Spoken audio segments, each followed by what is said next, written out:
sado që kemi një problem kaq të madh, siç është mëkati, Perëndia që di fundin para se sa ai të fillojë, i ka paraprirë i problemi me zgjidhjen për mëkatin. Dhe kjo zgjidhje e Perëndisë për njeriu është vetë Jezu Krishti, nga ku merr dhe emrin besimi krishter. Zgjidhja që Perëndia ka ofruar për mëkatin është përmendur në Bibël që para ardhjes së Krishtit, para lindjes së Krishtit. Dhe të gjitha shkrimet e shenjta të Biblës hebraike për Vjetën e Vjetër, në thuhet që janë si hije, si shembuj për besimtarët e krishterë të Vjetës së Re. Dhe le të shohim disa vargje për ta përforcuar këtë të vërtetë dhe për tu thelluar në të. Tek Ungjilli sipas Gjonit, kapitulli 3, vargu 16, na thuhet: sepse Perëndia e deshi aq botën, sa dha birin e tij, të vetëm lindurin, që kushdo që beson në të, të mos humbas, por të ketë jetë të përjetshme. Pra Perëndia që është dashuri e deshi aq botën, që do thotë e deshi shumë këtë botë, sa dha birin e tij të vetëm lindurin. Pra kujdes, fjala i vetëm lindur do të thotë që ai është i vetëm linduri, sipas gjithë profecive. Pra nuk ka tjetër plan përveç këtij. Vetëm një herë lindi biri i Perëndisë. Dhe pse u bë kjo gjë? U bë sipas profecive të Vjetës së Vjetër në Biblën hebraike, që kushdo që beson në të mos humbas, të mos ketë vdekjen e përjetshme, por të ketë, na thot vargu i fundit, pra pjesa e vargut në fund, por të ketë jetën e përjetshme.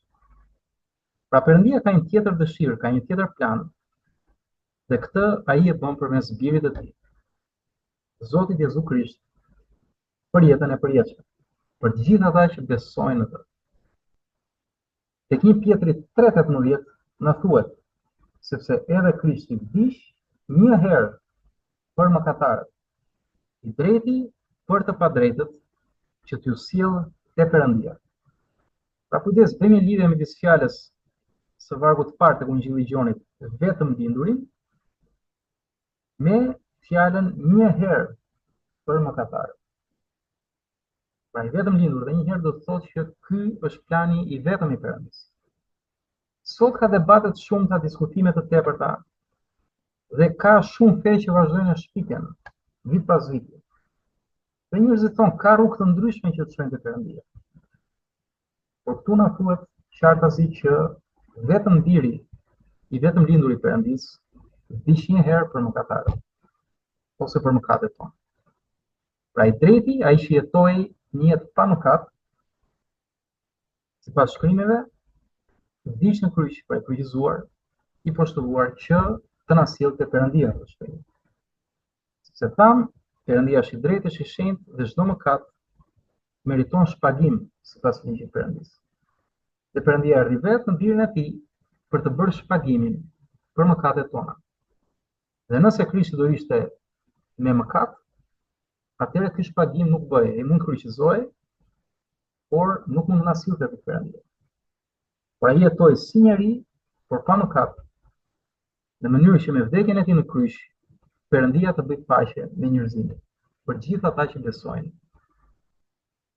Tek Romakëve tashmë 6:23 mund ta lexojmë të plot vargun, në fillim lexuam vetëm gjysmën e tij, sepse paga e mëkatit është vdekja, sikur se lexuam më parë, por dhurata e Perëndisë është jeta e përjetshme në Jezu Krishtin, Zotin ton, thot vargu. Pra, ne me mëkatin ton meritojmë vdekjen, sepse kemi zgjedhur vetë të jetojmë pa Perëndinë. Dhe nëse jetojmë një jetë pa Perëndinë, s'kemi se si, nuk ka se si të ndodhi. Këtë besoj edhe një fëmijë, nëse përdor pak logjik, kur i thonë unë kam jetuar pa Perëndinë, do shkoj në parajs? Ai do thotë nuk e për të vajtur në parajs, sepse ti ke jetuar pa Perëndinë, kurse në parajs është Perëndia. Pra ti nuk ke punë me Perëndinë, se ke njohur ndonjëherë Perëndinë. Si rrethoj dhe ai s'ka njohur, s'ke pasur marrëdhënie me të. Pra besoj edhe një fëmijë me një logjikë të thjeshtë fëminore, nuk ke si të shkosh në parajs me mëkatin tënd. Dhe mëkati është pabesia dhe mosbindja ndaj Perëndisë. Por Perëndia, sado që ne jemi mëkatarë dhe nuk e meritojmë dashurinë dhe mëshirën e tij, ai prap dhuron jetën e përjetshme në Jezu Krishtin. Sakrificën e tij për faljen e mëkateve tona në kryq, në trupin e pa mëkat të Krishtit.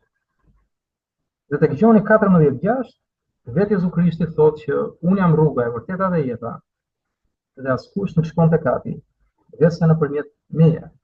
Dhe tani mund ta kuptojmë pse kjo deklaratë. Vetëm fal kësaj sakrifice ne marrim faljen e mëkateve përmes besimit ton tek ky Perëndi. Dhe tek 1 Timoteu 2:5 na shkruhet sepse ka vetëm një Perëndi, pra një është Perëndia, dhe një është ndërmjetësi i vetëm midis Perëndisë dhe njeriut, Krishti njeri. Pra Perëndia që është frymë, që është i shenjtë, duhet vinte në Krishtin, në birin e tij, në Mesian, pra shpëtimtarin e botës, për të bërë këtë ndërmjetësim për shpëtimin ton dhe për të na dhuruar në këtë shpagim jetën e përjetshme, ose më saktë dhuratën e jetës së përjetshme. Pra ideja kryesore që mund të nxjerrim edhe nga kjo pjesë, pra zgjidhja e Perëndisë për mëkatin përmes Jezu Krishtit, është që Perëndia dërgoi birin e tij, Jezu Krishtin, për të shpëtuar njerëzimin sipas shkrimeve, pra mos harrojmë sipas profecive. Të gjitha çfarë po flasim ne këtu janë si thua interpretim i shkrimit të shenjtë të Biblës. Kuptohet, mund të jap shembuj, mund të jap ilustrime për ta bërë më të kuptueshëm, sepse Bibla nuk është një libër i lehtë, por ama bëhet mjaft i thjeshtë nëse ne ecim vetëm në bazë asaj që është shkruar. Dhe thamë që ky është një plan i paracaktuar dhe profetizuar në shkrimet e shenjta, që prej fillimit, që në kohën e Adamit dhe Evës, pasi njeriu mëkatoi, Perëndia i thot Satanit, që ishte në formë gjarpri, për shembull tek Zanafilla 3:4 që kemi përshënuar, që fara e gruas do të shtypi kokën, pra do vriste gjarprin. Pra ne dim nga vetë biologjia që gruaja nuk ka farë, farën e ka burri, pra flasim për spermatozoidin, por ja që Perëndia flet në gjuhë frymore.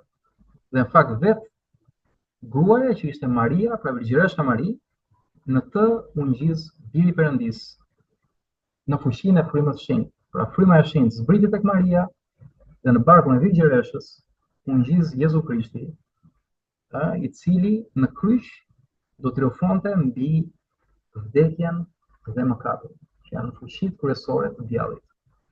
Dhe ne falti besimi kalojmë në krahun e fituesit dhe mëkati nuk ka më fuqi tek ne dhe as vdekja, sepse kuptojmë që vdekja nuk është fundi, por është fillimi i jetës së përjetshme që Perëndia na ka dhuruar në Jezu Krishtin. Pra kështu mund ta kuptojmë pikërisht këtë profeci që është ndër të parat në Bibël, për mos thënë para, që fara e gruas do vriste gjarprin. Pikërisht është lindja e birit Perëndisë në një formë të mbinatyrshme, sipas shkrimeve të vjetra para Krishtit, në Virgjëreshën Mari. Pra gjizja e frymës së shenjtë dhe ardha e Krishtit, vdekja dhe ringjallja e tij për faljen e mëkateve tona.